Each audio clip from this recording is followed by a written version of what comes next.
नमः बच्चों, आइए आज हम प्रश्न निर्माण के विषय में चर्चा करेंगे। सर्वप्रथम यह श्लोक उच्चारित करेंगे। पठामि संस्कृतं नित्यं वदामि संस्कृतं सदा ध्यायामि संस्कृतं सम्यक् वन्दे संस्कृतमातरम्। वन्दे संस्कृतमातरम्। नमो नमः।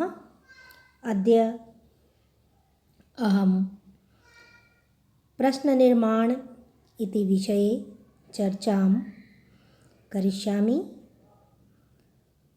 भवन्तः सर्वे छात्राणां हार्दिकम् अभिनंदनमस्ति। बच्चों, आपके पेपर में 10th तक यह प्रश्न 4 अंक का आता है और बहुत ही सरल होता है कि इसमें आप केवल प्रश्नवाची शब्द लिखना और अंत में प्रश्नवाचक चिन्ह लगा देना, इतने मात्र से आपके पूरे 4 नंबर बच्चों आ जाते हैं। तो इसलिए थोड़ा सा बच्चों आप ध्यान देंगे इस पर, तो ये आपके 4 नंबर पूरे और पक्के हो जाएंगे। मुझे आशा है कि ये वीडियो देखकर ज़रूर आपके अंदर इतना कॉन्फिडेंस आ जाएगा कि आपके एग्ज़ाम में 4 नंबर तो पक्के ही पक्के हैं। आइए चलिए, इसके लिए बच्चों कुछ हमारे प्रश्नवाची शब्द होते हैं, हम उसको देखेंगे। ये हिंदी में भी होते हैं, इंग्लिश में भी यही होते हैं और संस्कृत में भी होते हैं। तो देखिए, ये अव्यय शब्द हैं। कह कौन, किम क्या, कदा कब, कथम कैसे, किमर्थम क्यों, कुत्र कहाँ, कति कितने कितना। और ये कुतः तसिल प्रत्यय युक्त शब्द है। इसमें प्रत्यय तह लग गया है तो कहाँ से बन गया है। और कीदृशम शब्द भी कहीं कहीं प्रयोग होता है। कीदृशम, कीदृशी, यह भी शब्द प्रयोग होता है इनके अतिरिक्त। तो बच्चों आइए हम कुछ वाक्यों को देखेंगे जिसमें कि इन शब्दों का प्रयोग होगा। रेखांकित पदानि आधृत्य प्रश्न निर्माणम कुरुत। यहाँ पर बच्चों रेखांकित न करके उस शब्द का रंग बदल दिया गया है, तो उसी शब्द का प्रश्न बनाना है। पहला वाक्य है बच्चों, राघवः अयोध्यायाः नृपः आसीत्। तो क्या अर्थ हो गया? राघव अयोध्या के राजा थे। अब राघव से प्रश्न बनाना है तो यही होगा कि कः अयोध्याया नृपः आसीत्। कौन अयोध्या का राजा था? अगर हम यहाँ पर अयोध्यायाः शब्द से प्रश्न बनाएंगे तब हो जाएगा राघवः कस्याः नृपः आसीत्। बालकाः, दूसरा उदाहरण देखते हैं। बालकाः पुस्तकानि पठन्ति। तो बालकाः शब्द का प्रश्न बनाना है हमने, तो बहुवचन है तो किम शब्द का बहुवचन इसका कह कऊ के, तो के शब्द आ जाएगा यहाँ पर। के पुस्तकानि पठन्ति। सप्त जनाः आगच्छन्, 7 लोग आए। तो कति जनाः आगच्छन्, 7 लोग आए तो कितने लोग आए। राधा पत्रं लिखति। राधा किम लिखति। अगर राधा की जगह वाक्य शब्द हमारा हो प्रश्न करना तो हो जाएगा का पत्रं लिखति। छात्राः 8 विद्यालयं गच्छन्ति। तो छात्राः कदा विद्यालयं गच्छन्ति।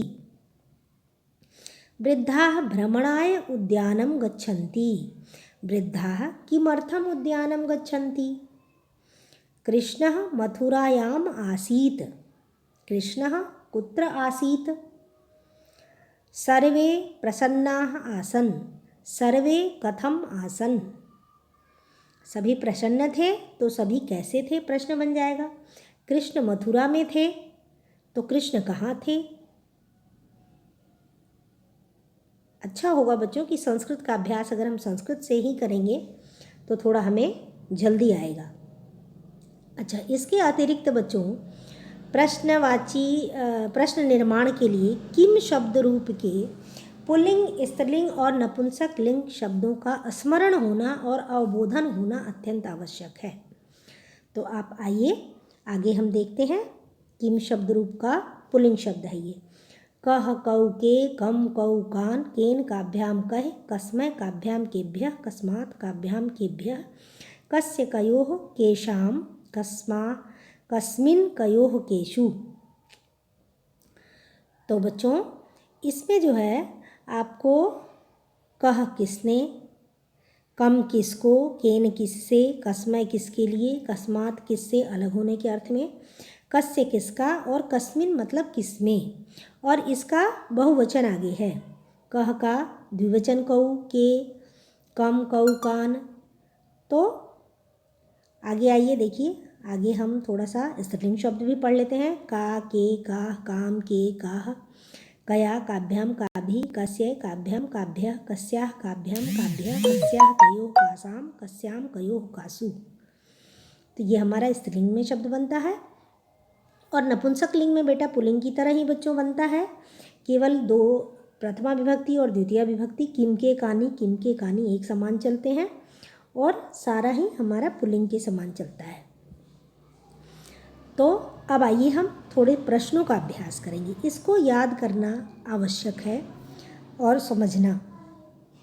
अब आ जाइए बच्चों, उदाहरण देखिए, मैं कुछ आपके लिए लाई हूँ। नद्यः सुस्वादु तोयाः भवन्ति। तो के सुस्वादु तोयाः भवन्ति। लुब्धस्य यशः नश्यति, कस्य यशः नश्यति। वसुंधरा बहुरत्ना भवति। तो का बहुरत्ना भवति। सत्येन पृथ्वी धार्यते, केन पृथ्वी धार्यते। लोके क्षमा स्वीकृति, कुत्र क्षमा स्वीकृति। यहाँ पर कस्मिन भी बना सकते हैं, कस्मिन क्षमा स्वीकृति। बच्चों आपको थोड़ा सा शब्द को पहचानना आवश्यक होगा कि जिस शब्द का हमारा उत्तर होगा उसी शब्द, उसी विभक्ति, उसी वचन का हमारा प्रश्न बनेगा। तो थोड़ा सा अर्थ समझना तो आवश्यक है। कलहम कृत्वा नरः दुखी भवति। द्वितीय विभक्ति का है तो यहाँ पर किम शब्द आया। किम किम क्या, किम भी आ सकता है और कम भी आ सकता है। पुष्पेषु चित्रपतंगाः उड्यन्ते, केषु चित्रपतंगाः उड्यन्ते। पिता पुत्राय विद्याधनं यच्छति, पिता कस्मै विद्याधनं यच्छति। ये हमारे वाक्य बन गए बच्चों। और आइए एक बार और देखते हैं। स्वाध्यायात् प्रमादं मा कुरु। तो स्वाध्यायात् पंचमी है तो कस्मात् प्रमादं मा कुरु। सुपुत्रेण कुलं विभाति, केन कुलं विभाति। शास्त्रं सर्वस्य लोचनं, शास्त्रं कस्य लोचनं। विष्णुः प्रजानां पालकः, विष्णुः केषां पालकः। वेदाः चत्वारः सन्ति, वेदाः कति सन्ति। अपंडितानां समाजे मौनं भूषणं। तो षष्ठी बहुवचन है तो केषां समाजे मौनं विभूषणं। निर्धनेभ्यः धनं ददातु, केभ्यः धनं ददातु। कक्षायां छात्राः उपविशन्ति। तो कस्यां या कुत्र, किसमें या कहाँ, दोनों ही प्रश्न बन सकता है। कस्यां छात्राः उपविशन्ति, किसमें छात्र बैठते हैं। ये बच्चों हमारा वाक्य है। और इसके अतिरिक्त जो है अब आपको अपने पाठ के वाक्यों से थोड़ा अभ्यास करना होगा। थोड़ा बहुत अभ्यास कर लेंगे तो आपके, मैं समझती हूँ 4 अंक आपके बोर्ड एग्ज़ाम में पक्के हैं। और एक बार को बच्चों आपको प्रश्न समझ में आ जाएंगे तो आप पठित गद्यांश और पद्यांश, नाट्यांश, पठित गद्यांश सब में से ही आप प्रश्नों को बड़ी सरलता से कर पाएंगे, क्योंकि प्रश्नों के उत्तर तो वहीं पर होते हैं, प्रश्न पत्र में ही होते हैं, आपने तो केवल ढूंढना होता है। तो प्रश्न एक बार आपके समझ में आ जाएगा तो आप आंसर अवश्य ढूंढ लेंगे और अच्छे अंकों से आप अपनी 10वीं 12वीं कक्षा उत्तीर्ण करें। ये मेरी शुभकामना है और धन्यवाद बच्चों।